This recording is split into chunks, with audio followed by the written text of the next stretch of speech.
let's talk about Jordan Stevens first of all. Six-figure sum for the club. Shows the wisdom of giving him a first-team contract back in the autumn, doesn't it? Yeah, he came into our group, you know, in sort of back end of the summer, and we put him on a contract. Obviously, we gave him a chance, an opportunity to play in the first team. And once you put a young player in the first team, if he's any good, then the Sharks start to circle, and that's what happened. And what a move for him to a club like Leeds. You know, you've got family connections with your dad, having played there. The man who established the Forest Green Academy years and years ago, Trevor Horsley, probably before Jordan was even born, a massive Leeds fan as well. There's a really nice synchronicity.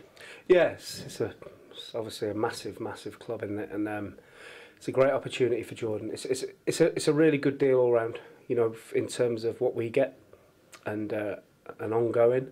And Jordan gets the opportunity to play at a really big club and try and get himself established and force his way into the first team squad. And is that a good thing for Forest Green, to be seen as a club where people can come here and they can move on as Jordan has done, and also as, you know, you sold a player to Barnsley back in the summer and Ethan Pinnock as well? Yeah, I think it's important. As a manager, I have a belief in trying to give young players a chance, and sometimes that works and sometimes it doesn't. But I've sold, or players that I've had have gone for a lot of money. So you know, for me, if they're good enough, they're old enough, and we gave Jordan a chance, and it's great that we keep that going. You know, it's important that the young players that we try to attract to the club now with the academy have that belief that there is a realistic opportunity to play in the first team. And also you've brought 10 new faces in as well during January. How happy are you generally with the business you've done in January and the improvements you've made to the squad? Well, I think on paper we look a little bit more solid. We look a little bit more of a threat. So, yeah, look, time will tell if it's the right recruitment and the right personnel. But you know, personally, from what I've seen so far, taking away the second half the other night, I feel happier. The first half, so much possession, chances as well. How do you turn those into better chances and therefore into goals? Well, that just comes from the players on the day, making the right decision and making the finish. It's a difficult one for us.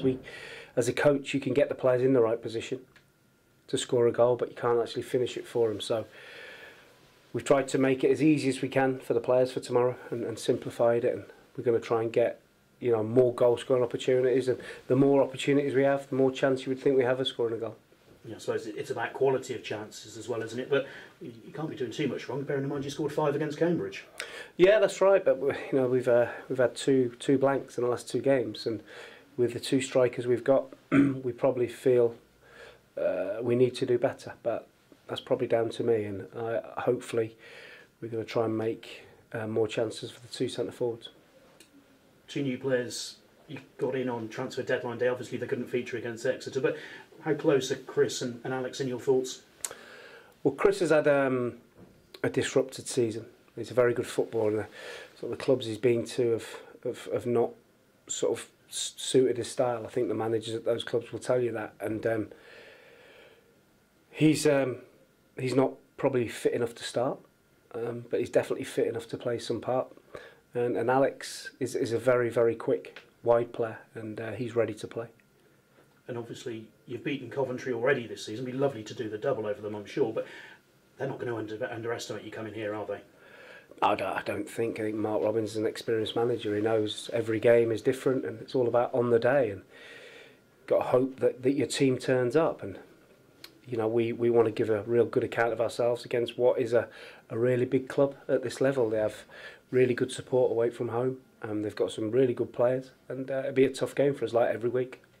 But obviously this is one of the exciting games. This is what getting into the Football League was all about. Can that sort of raise the crowd here, and sort of, you know, help turn this into a fortress for you? I hope so. We've won our last 2 home games, so we wanted to turn that around, which will help us in our plight of what we're trying to do. And we need to keep picking points up, because you know, with us losing 2 games away from home, it puts more pressure on us to win the home game. So you know, we've got to make sure we get something from tomorrow's game. But it's a big test against a really big club.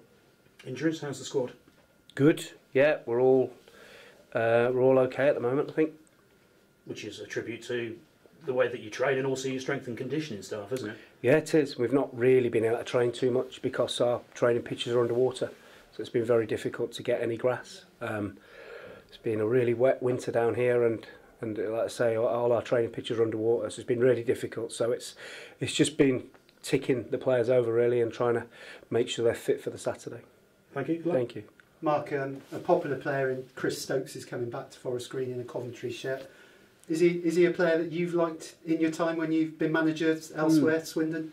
Yeah, he's very attack-minded fullback, isn't he, Chris? And played against us up there. Yeah, I've always liked him. He's I like my fullbacks attacking, and he's certainly that. Yeah.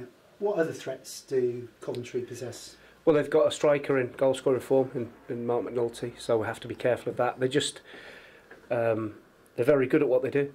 You know, they get the basics spot on. They've got some real good experience in Doyle in midfield, who's been a really good player for a long time, and they've got some good young players as well. So it'll be a real tough game for us, but one we're looking forward to. Do you think sometimes when the chips are down for Forest Green is when they seem to pull something out of the bag? I mean, when you went away at Coventry, most people wouldn't have given you a cat and house chance, would they?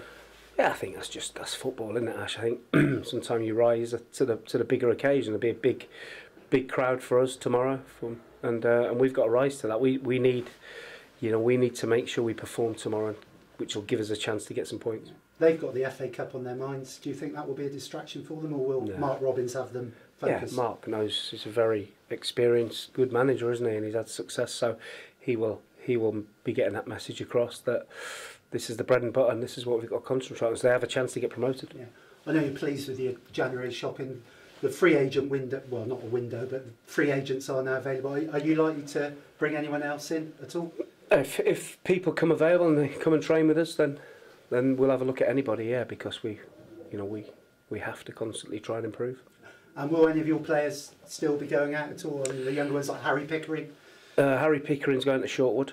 Right. So he enjoyed it. Did really well for him. So it's important as a goalkeeper he gets his game time. And the other lads that have been made available, we've not had any substantial inquiries for them. So not yet. I spotted John Moran in the car park. John's almost the sort of forgotten man of Forest Green with all his injuries.